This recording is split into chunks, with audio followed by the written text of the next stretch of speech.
Es para mí un gusto participar de este curso con un tema muy interesante para mí, sobre el que vengo trabajando hace mucho tiempo, que es cómo hacer de cada escuela una gran escuela, una buena escuela. Hay una pregunta que inquieta a los investigadores desde hace por lo menos 30 años. Una pregunta que surge de una realidad muy fácil de observar. Y es que para una misma comunidad, a veces en un mismo barrio, con alumnos del mismo nivel socioeconómico, hay escuelas que obtienen mejores resultados que otras. La pregunta es, ¿qué hace entonces que una escuela tenga mejores resultados que otra? Que a veces que la escuela que está en la otra cuadra. ¿Por qué ocurre eso? Como decía, hace por lo menos 30 años que investigamos acerca de esa pregunta. Y ya hemos encontrado algunas claves. ¿Cuáles son esas claves?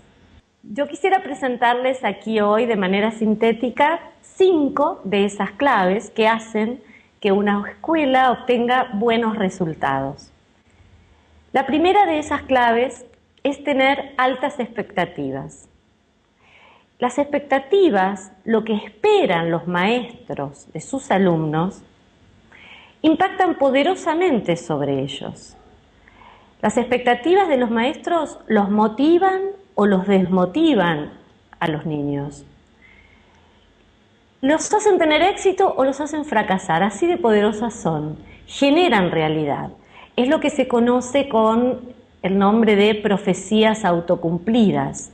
Hay muchas experiencias, muchos experimentos que muestran que cuando a un grupo de maestros se les dice este grupo de niños está por encima de la media, aunque esto no sea cierto, pero se les incentiva a tener altas expectativas. Estos alumnos pueden aprender más que el promedio de los alumnos. Al final de un ciclo, esos alumnos han aprendido más que el promedio.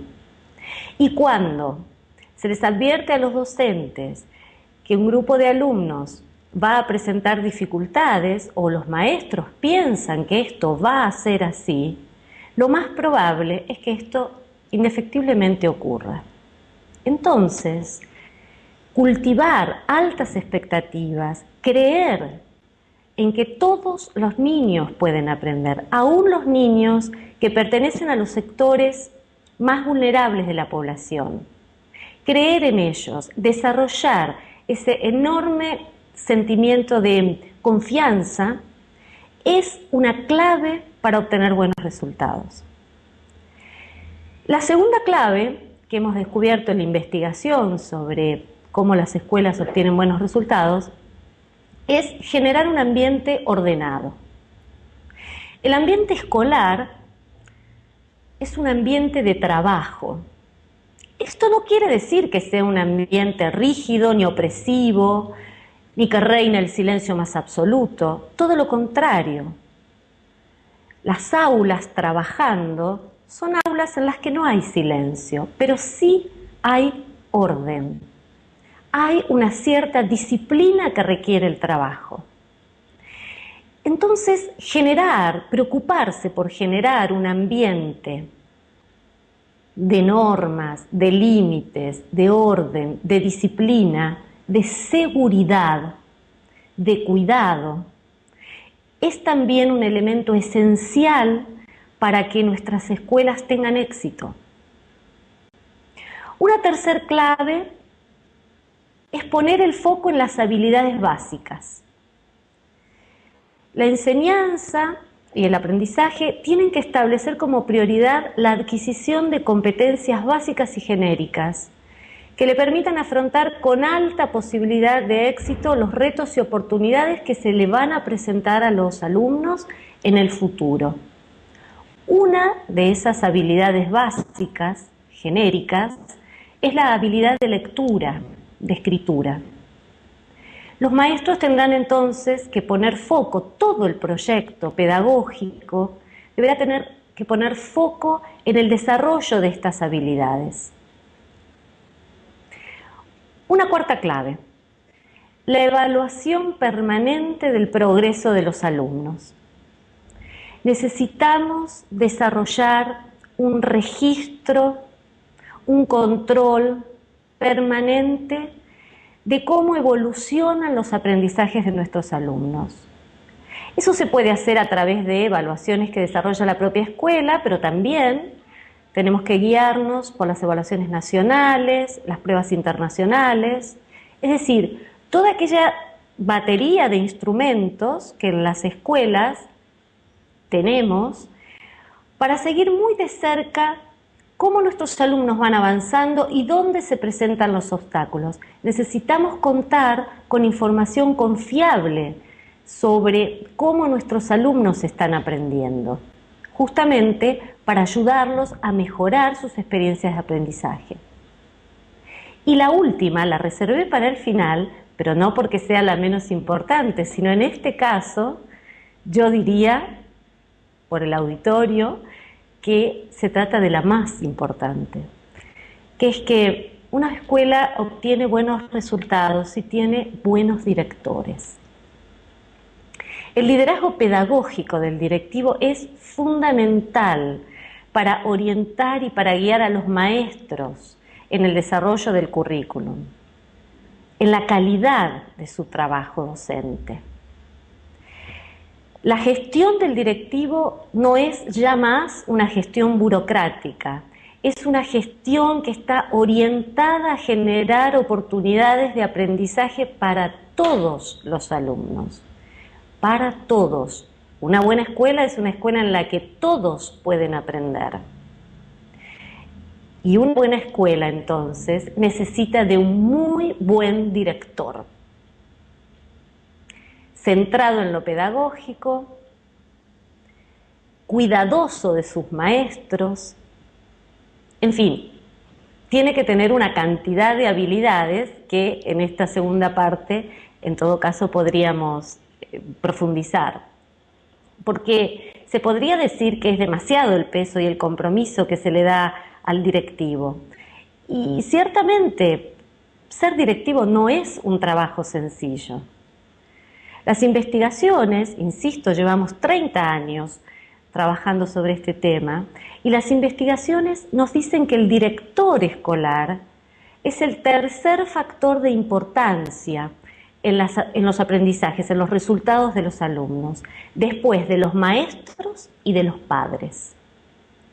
Pero en realidad el liderazgo del director, aunque ocupe el tercer lugar, emerge como el gran factor, porque puede conjugar, y esta es su verdadera tarea, el proyecto escolar, la familia y los docentes. En realidad es el gran factor articulador de los otros factores que inciden sobre el aprendizaje de los alumnos. Esa es su gran importancia. Esta es su gran importancia, articular el proyecto escolar con un contexto familiar. Los padres son nuestros aliados o deben ser nuestros aliados en el trabajo educativo de los niños. Y es tarea del director poner en armonía el proyecto de la escuela con el proyecto de familia. Esto sin duda es una tarea muy difícil y requiere de una cantidad de competencias para las cuales normalmente los directores no han sido preparados. ¿Cuáles serían esas competencias? ¿Cómo puede un director convertirse en un buen director, en un gran director? Seguramente no nos va a alcanzar estos minutos y solo puedo poner unos títulos, unas pequeñas, señas que probablemente ustedes trabajarán luego con bibliografía y actividades.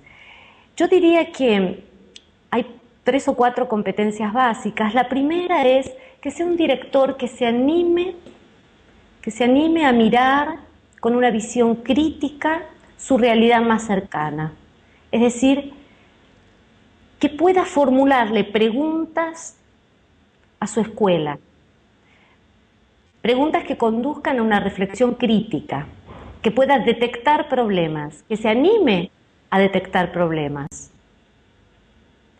para animar entonces procesos de reflexión.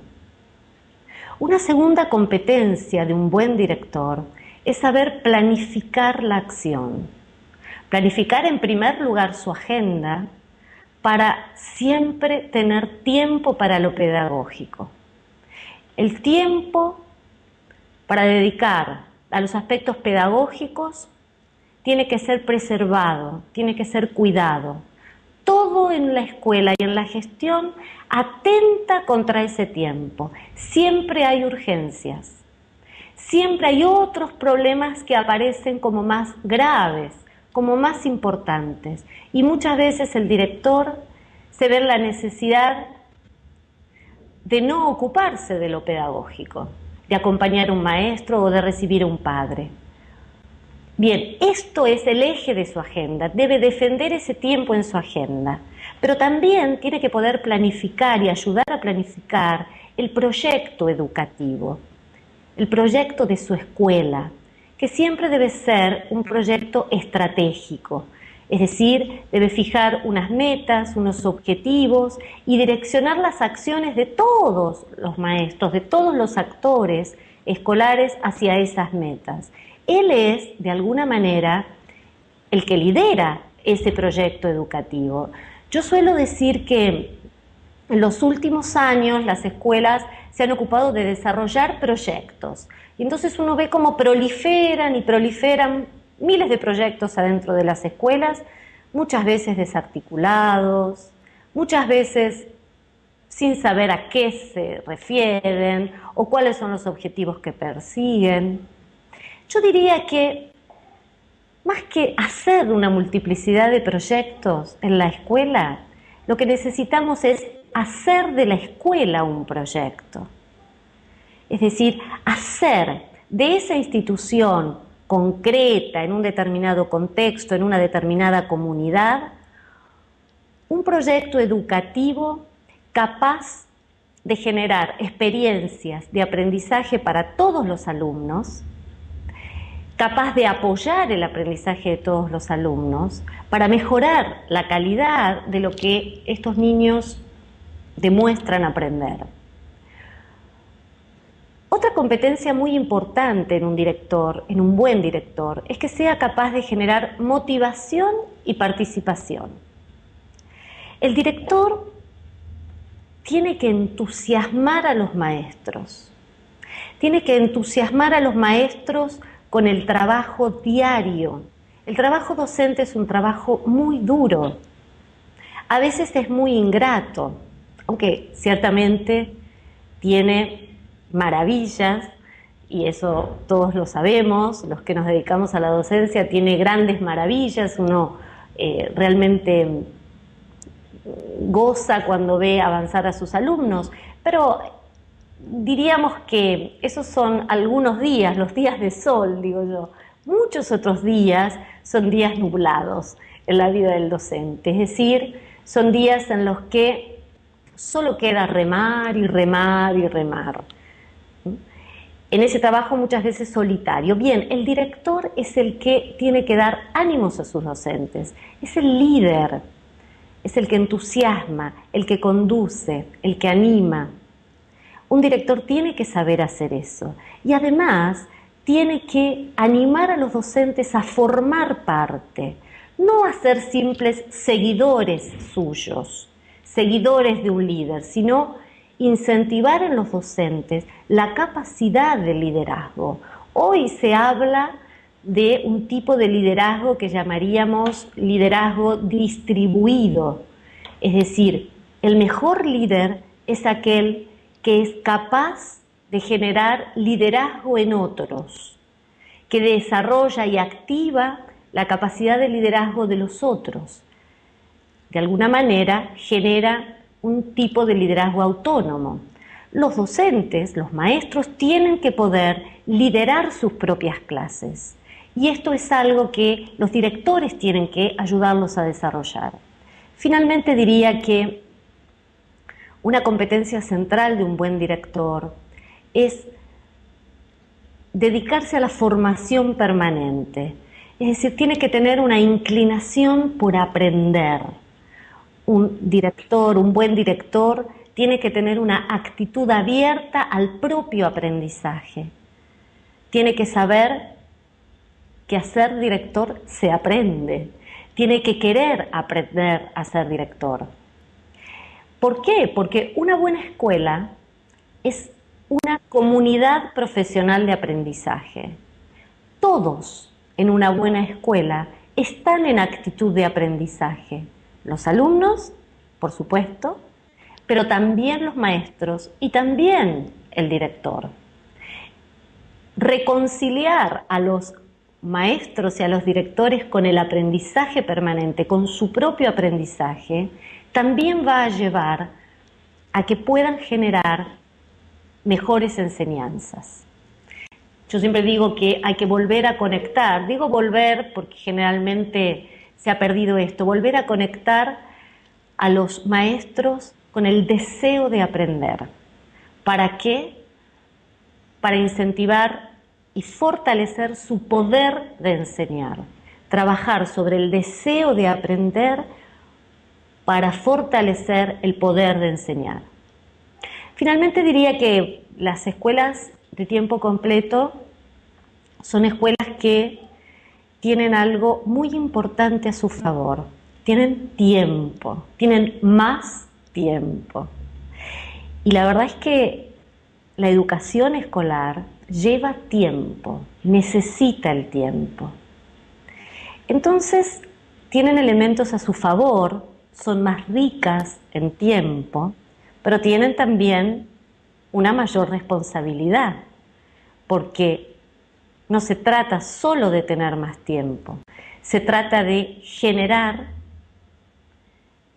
buenas herramientas con ese tiempo. Por ejemplo, el trabajo colegiado, el trabajo en equipo, la generación de consensos, el desarrollo de instrumentos propios para conocer el contexto en el que la escuela está, el desarrollo de herramientas de evaluación de los aprendizajes de los alumnos, la posibilidad de estar con los colegas, hablar de los alumnos, hablar con los alumnos fuera de los espacios de la clase, el trabajo con las familias, en fin, una cantidad de actividades que de manera planificada y siguiendo una determinada estrategia, una línea de trabajo, se van a ordenar para el logro de una buena escuela.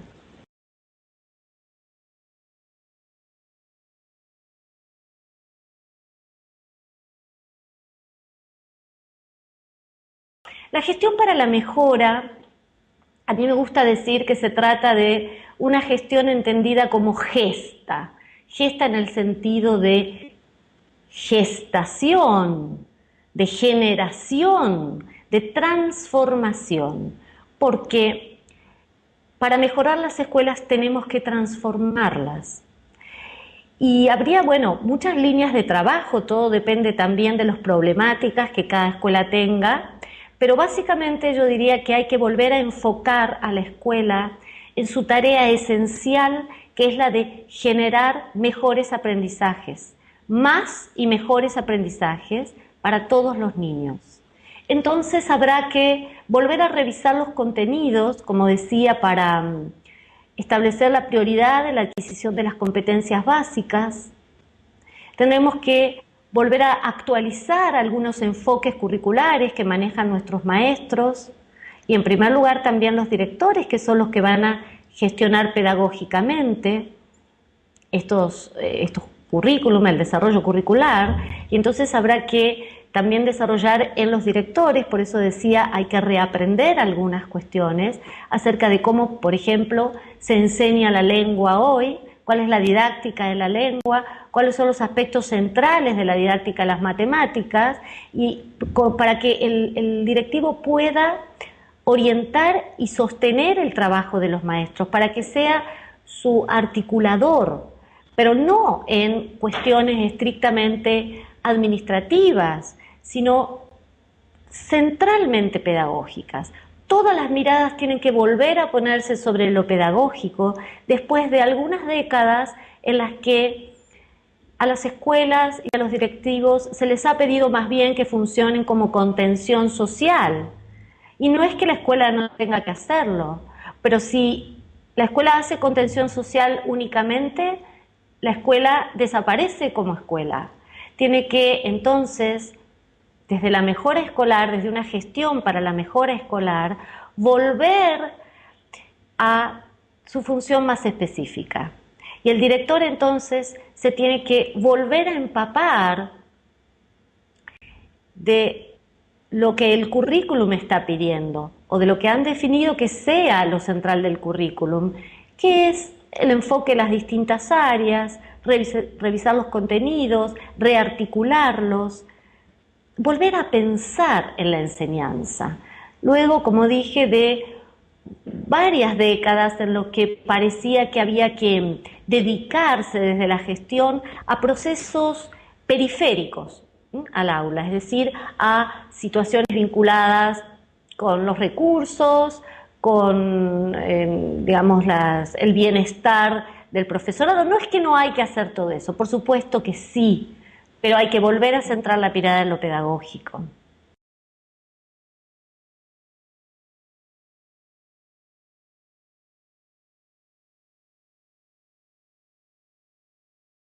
Los supervisores tienen que estar cerca de las escuelas, pero fuera de ellas.